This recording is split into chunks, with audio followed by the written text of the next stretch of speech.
ढीला होएगा तो ऑटोमेटिक ऐसे उतर जाएगा। अगर आप लोग ऐसा सोचते हैं कि जो बैक की गला है वो ज्यादा डीप है तो इसलिए हमारा शोल्डर उतरता है, तो ऐसा बिल्कुल भी नहीं है। मैं जो तरीका आपको बताने जा रहा हूं, जो गलतियां, जो मिस्टेक है आपकी, वो बताने जा रहा हूं। अगर आप उसको सुधार लेते हैं तो आपकी ब्लाउज की गला की डेप्थ कितना भी ज्यादा हो, कभी नहीं शोल्डर उतरेगा, एक गारंटी है। अगर आपके भी ब्लाउज की शोल्डर इस तरीके से उतर जाता है या शोल्डर उतरने की समस्या से बहुत ज्यादा परेशान है, बहुत सारे वीडियो आपने देख लिया फिर भी आपका यह प्रॉब्लम दूर नहीं हो रहा है, तो इस वीडियो के बाद यह प्रॉब्लम 99% दूर हो जाएगा अगर इस स्टेप को आप फॉलो करते हैं। तो पहले मैं बताऊंगा कि आपकी कौन सी गलतियां होता है जिसके कारण ब्लाउज की शोल्डर उतरने लगता है। उसके बाद उसकी समाधान भी बताऊंगा कि कैसे आप करेंगे तो वो सही हो जाएगा। चलिए मैं पहले ए स्केल को रख देता हूं। अब बहुत सारे लोग क्या करते हैं कि शोल्डर यहां पे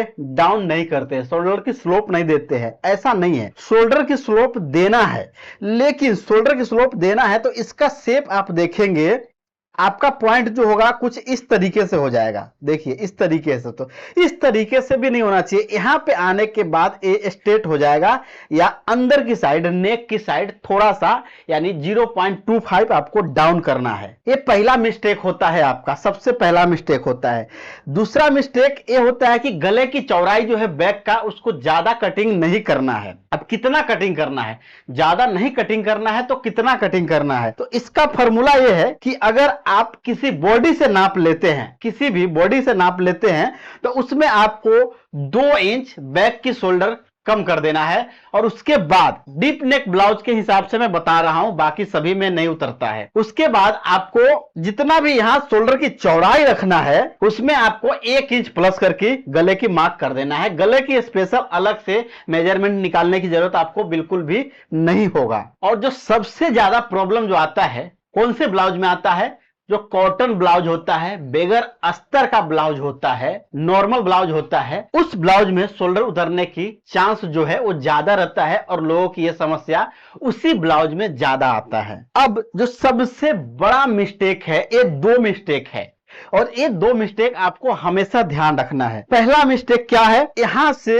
यहां की मेजरमेंट, जो एपेक्स पॉइंट की मेजरमेंट होता है या बस्ट पॉइंट की मेजरमेंट होता है, उसको लोग करते ही नहीं है मेजरमेंट। जो लोग नहीं करते हैं ऐसे ही बना देते हैं, उनकी ये समस्या कभी दूरी नहीं होगा। किसी किसी के अगर परफेक्ट आ जा रहा होगा तो खुदा ना खास्ते कैसे आ रहा है पता नहीं, वो लक वाइज चांस होगा आपका, ठीक है। तो ये जो मेजरमेंट है यहां से यहां का, ये मेजरमेंट आपका परफेक्ट होना चाहिए ब्लाउज बनने के बाद। यानी आपको यहां से यहां की बीच में कटिंग करते टाइम 0.75 एक्स्ट्रा देना है यहां से यहां की मेजरमेंट में। उसके बाद जो दूसरा मिस्टेक है, अभी इसको कैसे सही करना है मैं बताऊंगा, ध्यान समझते चलिएगा। दूसरा मिस्टेक है लोअर बस्ट का। जैसे ब्लाउज जो है लोअर बस्ट यहां से यहां, कहां आएगा लोअर बस्ट, यहां पे आएगा। इस पॉइंट से 2 से लेकर 3 इंच नीचे लोअर बस्ट आएगा। ये मेजरमेंट भी आपका परफेक्ट होना चाहिए, यहां से यहां डाउन होना चाहिए परफेक्ट। चाहे आप कोई भी ब्लाउज बना रहे हो,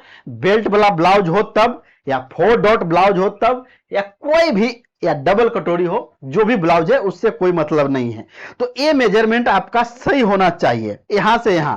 अब कितना मेजरमेंट आता है जनरली, तो 12.5 इंच से लेकर 13 इंच के बीच में आपका ये मेजरमेंट आ जाता है। अब कुछ लोग सोचेंगे कि 13 इंच अगर हमारा ब्लाउज की लंबाई ही है, तो 13 इंच आपका ब्लाउज की लंबाई है तो जस्ट इसके नीचे गिरता रहेगा, तो आप उसमें 12 इंच रख सकते हैं, उससे कम ये मेजरमेंट नहीं आता है। अगर ये मेजरमेंट परफेक्ट आया और ये मेजरमेंट परफेक्ट आया तो आपकी ब्लाउज की शोल्डर गिरेगा ही नहीं, इतना आप ध्यान रखिएगा। इसको ठीक कैसे करना है वो मैं आगे बताऊंगा, पहले हम एक मिस्टेक और समझ लेते हैं। उसके बाद वाली मिस्टेक जो होता है सबसे बड़ा मिस्टेक, वो आर्म होल की मिस्टेक होता है। उसमें अगर आपकी ब्लाउज की आर्म होल छोटा कटा हुआ है या थोड़ा सा टाइट है आर्म होल, तो भी आपकी ब्लाउज की शोल्डर उतर जाएगा। वो क्यों उतरेगा वो समझिए। इसके पीछे की कारण होता है कि ये जो है शोल्डर सही जगह पे चढ़ता ही नहीं है, क्योंकि यहाँ पे टाइट है तो ये पहले ही अटक जाता है। अब ये जो है जहां पे जाना चाहिए, यहाँ पे जो खड्डा दिख रहा है मैं फोटो में बता रहा हूं, यहाँ पे इस भाग को जाना चाहिए, वो भाग यहाँ पे आता ही नहीं है, जिसके कारण एक टाइट रहता है तो बार बार इसको नीचे खसकाते रहता है। तो ये चीज आपको ध्यान रखना है। उसके बाद वाली जो उससे बड़ा कारण है वो गला का लूज होना। आगे की गला हो तब या पीछे की गला हो तब, वो गला लूज नहीं रहना चाहिए। अगर आप उसमें पाइपिंग लगाते हैं तो बहुत सारे लोगों में, बहुत सारे क्या, जितने लोगों की ब्लाउज की शोल्डर उतरता है वो सभी लोगों में ये वाला जो होता है, ये वाला ये ढीला रहता है। ढीला रहने के कारण आपका शोल्डर उतर जाता है। अब ये सारे रीजन पे चलते हैं कि सही कैसे करना है। तो टाइट कैसे होगा? जब पाइपिंग आप लगाते हैं तो थोड़ा सा कच्चा करते टाइम पाइपिंग की जो और फैब्रिक होता है कपड़ा, उसको थोड़ा टाइट रखना है। अब ज्यादा भी टाइट नहीं कर देना है जो कि आपका ये यहाँ पे रिंकल आ जाए, तो थोड़ा टाइट रखना है। और उसके बाद आपको पाइपिंग लगाते टाइम थोड़ा सा ऐसे खींच कर पाइपिंग लगा देना है, तो ये परफेक्ट जगह पे बैठ जाएगा। यहाँ पे पाइपिंग ऐंठना नहीं चाहिए। अगर आप पाइपिंग नहीं लगा रहे हैं, कोट डोरी लगा रहे हैं, तो कोट डोरी वाले में भी आपका शोल्डर नहीं उतरेगा अगर परफेक्ट तरीके से लगाते हैं तो। अगर आप कोट डोरी भी नहीं लगा रहे हैं तो आप यहाँ पे बकरम यूज कर रहे हैं गला पलटी करने में, तो उसमें भी गला आपका फैलेगा नहीं और आपका गला लूज नहीं रहेगा। ये तीन चीज हो गया और तीन तरीके से गला बना सकते हैं। दूसरा, जब आप शोल्डर ज्वाइंट करते हैं तो यहां से यहां सीधा आएगा और यहां के बाद थोड़ा सा अंदर की साइड सिलाई झुक जाएगा सभी ब्लाउज में। ये चीज आपको करना है। अगर आप कंटिन्यू आगे से पीछे तक कोट डोरी या पाइपिंग लगा रहे हैं तो आपको यहां खींचने की जरूरत नहीं होगा, क्योंकि जब पाइपिंग लगाएंगे और टाइट करेंगे तो ऑटोमेटिक ये वाला भाग जो है ऐसे लम जाएगा, ऐसे ऐसे लम जाएगा, तो आपका शोल्डर नहीं उतरेगा। ये सभी पॉइंट अपने आप में महत्वपूर्ण है, यानी खास मायने रखता है। तो जो अभी छोटी छोटी बात है वो मैं बता रहा हूं, और सबसे जो मेन है यही दोनों है, वही मैं बताऊंगा। तो ये हो गया।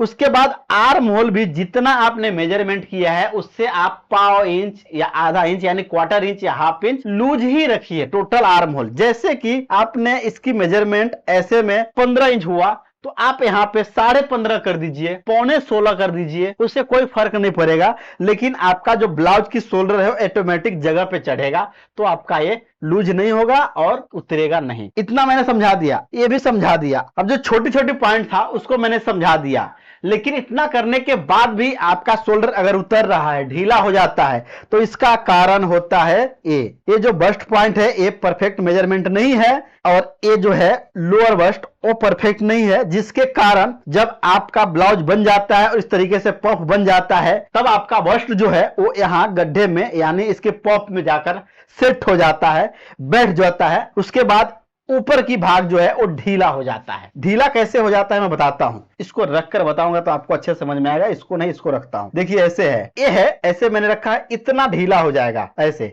ढीला होएगा तो ऑटोमेटिक ऐसे उतर जाएगा। इसमें मैं समझा रहा हूं, अगर ये इस तरीके से टाइट रहेगा, यहां बस्ट में बैठने के बाद इस तरीके से टाइट रहेगा, तो ये ऑटोमेटिक इधर नहीं जाएगा, उतरेगा नहीं। ध्यान से समझिएगा, ये आपकी समझना जरूरी है आपको। तो इसके लिए आपको ये मेजरमेंट परफेक्ट रखना है और उसके साथ साथ लोअर बस्ट की मेजरमेंट परफेक्ट रखना है। जब ये दोनों परफेक्ट होगा तो ये ऑटोमेटिक नहीं उतरेगा। अब ये कितना होना चाहिए वो समझ लीजिए। ये जो है ऐसे रखेंगे। जब आप किसी महिला की ब्लाउज बनाएंगे और उनकी शिकायत है कि इस ब्लाउज की शोल्डर उतर रहा है लेकिन आपको सही करना है, तो इस तरीके से ब्लाउज से मेजरमेंट रहे तो स्केल रखिए, गला उनका जहां पे बैठ रहा है पहनने के बाद वहां पे जाइए या उनकी बॉडी से नाप ले लीजिए तो सबसे बेस्ट होगा। उसके बाद यहां से यहां की मेजरमेंट कीजिए, जितना मेजरमेंट आ रहा है उसको नोट डाउन कीजिए।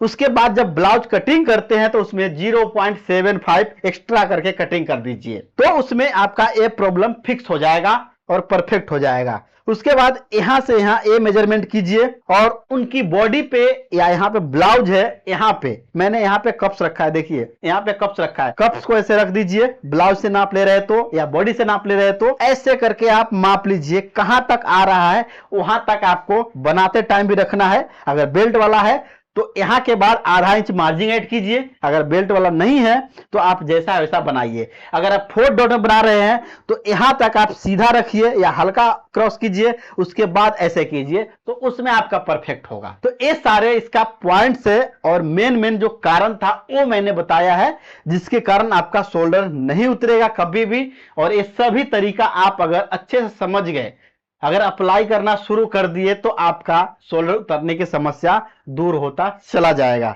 इसके अलावा इस ब्लाउज में कुछ भी नहीं है करने के लिए, इतना कर दिए आपका ब्लाउज की शोल्डर गिरेगा ही नहीं। ये डिमांड था फेसबुक पे काफी ज्यादा, इसलिए मैं इस वीडियो को बना रहा हूं। हमारे जो पुराना चैनल है उस पे पहले से डला हुआ है इस तरीके की वीडियो, जिसमें मैं 1-2 पॉइंट इसमें एक्स्ट्रा कवर किया हूं जो उसमें नहीं था। तो मैं उम्मीद करता हूं कि आपको एक प्रॉब्लम की जानकारी जो है, गलतियां, वो समझ में आ गया होगा कि आप कौन सी गलतियां कर रहे थे और अब आप नहीं करेंगे तो आपका शोल्डर उतरेगा या नहीं उतरेगा। अगर आप इस फॉर्मूले सभी को अप्लाई करते हैं और आपका शोल्डर नहीं उतरता है, तो वीडियो के नीचे आकर आप लोग कमेंट्स जरूर कर दीजिएगा, ताकि कमेंट्स पढ़कर और लोग वीडियो देखें और उनकी भी हेल्प होता जाए। ये आप खास ध्यान रखिएगा। उम्मीद करता हूं कि वीडियो अच्छे से समझ में आया होगा। अगर वीडियो अच्छे से समझ में आया है तो वीडियो को लाइक जरूर कीजिएगा, और भी लोगों की दिक्कत है वहां पे वीडियो को शेयर भी कर दीजिएगा। फिर मिलेंगे अगली वीडियो में इसी तरीके की, और तब तक के लिए धन्यवाद।